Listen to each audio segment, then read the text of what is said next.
Brett লির ১৬০ kilometre গতি, Shane ওয়ার্নের spin ঘূর্ণি কিংবা ওয়াসিম আকরামের ধারালো সুইং সব কিছুই ছিল তার কাছে মরির মোয়া।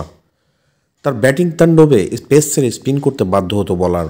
৯০-এর দশকে বলারদের রাতের ঘুম কেড়ে নেওয়া এই মহাতারকের নাম সনাত জয়সূরিয়া। তুখোড় ব্যাটার হিসেবে ক্যারিয়ারে খ্যাতি ছড়ালেও জয়সূরিয়ার শুরুটা হয়েছিল স্পিনিং অলরাউন্ডার কোটায়। ক্যারিয়ারের শুরুতে নিজেকে মেলে ধরতে না পারলেও তার ব্যাটিংয়ের ধরন বরাবরই ছিল আক্রমণাত্মক। মারমুখী ব্যাটিং স্কিলের জন্য তরুণ জয়সূরিয়াকে ওপেনিং খেলানোর সিদ্ধান্ত নেয় লঙ্কান টিম ম্যানেজমেন্ট। এরপরই বেরিয়ে আসে জয়সূরিয়া মাতার হারিকেন রূপ। ওপেনার হিসেবে খেলতে নেমে ক্যারিয়ারের প্রথম ওয়ানডে ও টেস্ট সেঞ্চুরির দেখা পান এই বিধ্বংসী ব্যাটার। ১৯৯৬ সালে জয়সূরিয়ার এই খ্যাপাটে ব্যাটিংয়ের কৌশল কাজে লাগিয়ে বিশ্বকাপে বাজিমাত করে শ্রীলঙ্কা। বিশ্বকাপের পর সেই বছরেই পাকিস্তানের বিপক্ষে মাত্র ১৭ বলে দ্রুততম 50 রেকর্ড করেন জয়সূরিয়া। দীর্ঘ ১৯ বছর সেই রেকর্ড কেউ ভাঙতে পারেনি। ২২ গজে তার প্রিয় প্রতিপক্ষ ছিল ইন্ডিয়া।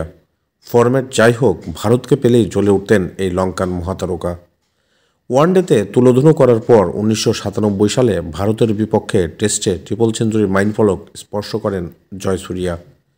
নিজের ওডিআই ক্যারিয়ারের সেরা ইনিংসটিও ভারতের বিপক্ষেই খেলেন এই মারকুটে ব্যাটার।